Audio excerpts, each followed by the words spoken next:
Que tu t'amuses à traiter le monde entier de PNJ dans ta chambre, ou que tu sois le type qui aille à sa 4ème soirée de la semaine, tu es une des phases de la pièce de l'enfance. Tu boucles dans une routine qui ne crée pas de valeur. Sauf si t'es master sur LoL, continue à régaler BG. Dans les deux cas, tu es victime du syndrome de Peter Pan. Tu préfères être le roi d'autres enfants perdus dans une contrée imaginaire. La vraie tragédie se trouve non pas dans tes actions, mais dans l'incapacité à évoluer et à voir au-delà de ton bac à sable. Les deux profils sont complémentaires et ne le seront jamais. Ils illustrent une version réductrice de l'existence, qu'on pourrait vulgairement appeler le rageux et le yes life. Mais ils passent tous à côté de ce qu'ils sont ou de ce qu'ils pourraient devenir. Ils passent à côté de leur raison de se lever le matin. Ils passent à côté de leur ikigai.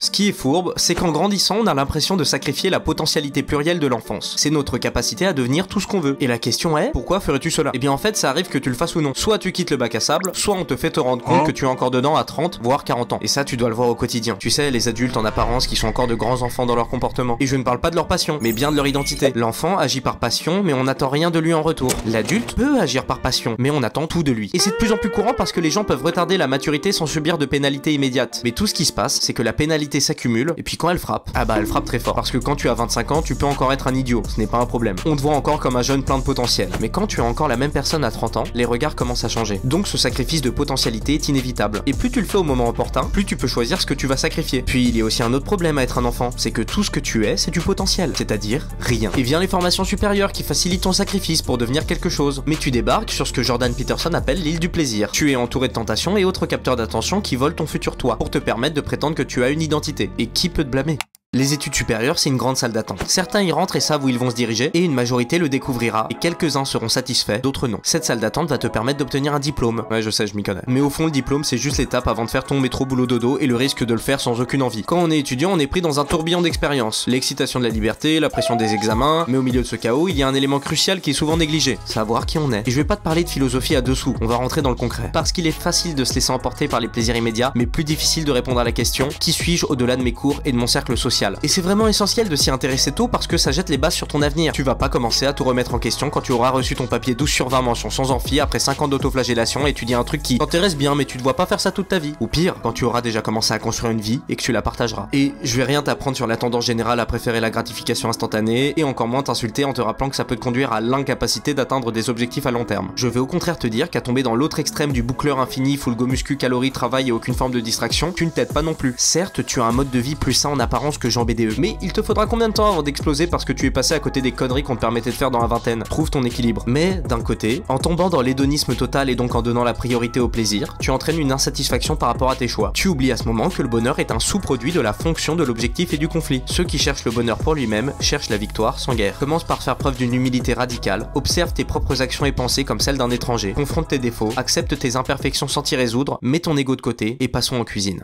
Maintenant que j'ai fait mon moralisateur TEDx SP développement personnel, il est temps de passer à la pratique. La première étape va sembler simple et pourtant elle est cruciale. Robert Greene, le gars qui a écrit les 48 lois du pouvoir, un petit bijou d'ailleurs, parle souvent de l'importance d'avoir des modèles ou des idéaux à suivre. Et c'est l'étape basico-basique pour commencer à se définir. Le monde est une succession d'inspirations des uns par les autres, et il faut aussi s'en nourrir. J'avais des potes qui ne juraient que par Goku. Aujourd'hui, la bonté et la force sont les caractères qui les animent. D'autres qui ne juraient que par Kira, et c'est devenu de sacrés connards. Tout est bon à prendre tant que ça t'inspire. Mais pourquoi? C'est une forme d'apprentissage par l'observation où l'on imite les qualités admirées chez autrui. C'est une source d'inspiration intarissable. En voyant ce que d'autres ont accompli, on peut être inspiré à s'améliorer et à atteindre des normes similaires. C'est pour ça que je vous conseillerais de vous inspirer d'accomplissements de la réalité, mais de comportements de personnages de fiction. Parce que si demain ta célébrité que tu admires finit en GAV pour des carabistouilles, ça va te mettre un petit coup au moral. Ensuite, toujours selon Robert Greene, un idéal peut aider à définir tes valeurs et tes principes. Les choses que tu veux prioriser, la générosité, l'ambition, à toi de voir. Et c'est aussi important pour naviguer dans les relations de pouvoir. Avoir un idéal peut t'aider à comprendre et naviguer dans des dynamiques territoriales, en adoptant des traits qui sont efficaces dans l'exercice ou la résistance du pouvoir. En gros, ça peut t'aider à ne pas te faire écraser par les premiers types un peu trop blagueurs. Donc trouve une ou des inspirations, on va dire limite-toi à 3-4 grands max, et note sur papier pourquoi elles t'inspirent. Le physique, la personnalité, les accomplissements, rédige ce que tu aimerais prendre d'eux. Je vais le faire avec toi. Mon inspiration réelle, on va dire que c'est Casquette Verte. Un coureur sur Strava qui a une moyenne annuelle de 10 000 km, un bon vivant, un gros performeur discipliné. Va voir si tu cours c'est une machine. Et en termes de fiction, on va dire Toji de Jujutsu Kaisen, parce qu'il est stock, et que c'est un bon père. Je vais m'inspirer de la discipline et des accomplissements de Casquette Verte, et je vais coupler ça au comportement que j'apprécie chez Toji. Et évidemment que c'était une blague, mais toi, suis ce process sérieusement et tu auras ta ligne directrice.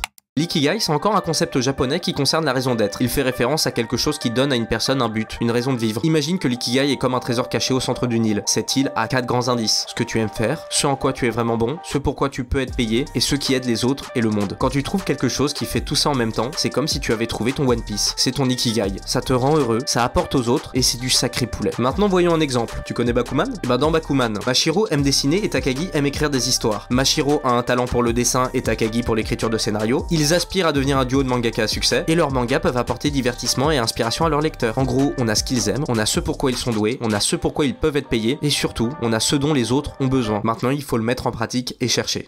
En bref, utilise cet outil si tu doutes, si tu fais partie de la masse qui ne sait pas vraiment quoi faire et où s'orienter dans la vie. N'oublie jamais que tu n'es pas le seul et que très peu de personnes en parlent car ce serait comme un aveu d'échec. La vie c'est comme une boîte de chocolat. Quand tu tombes sur celui à l'alcool parce que tu n'as pas pu choisir, bah t'as bien le seum. Salut.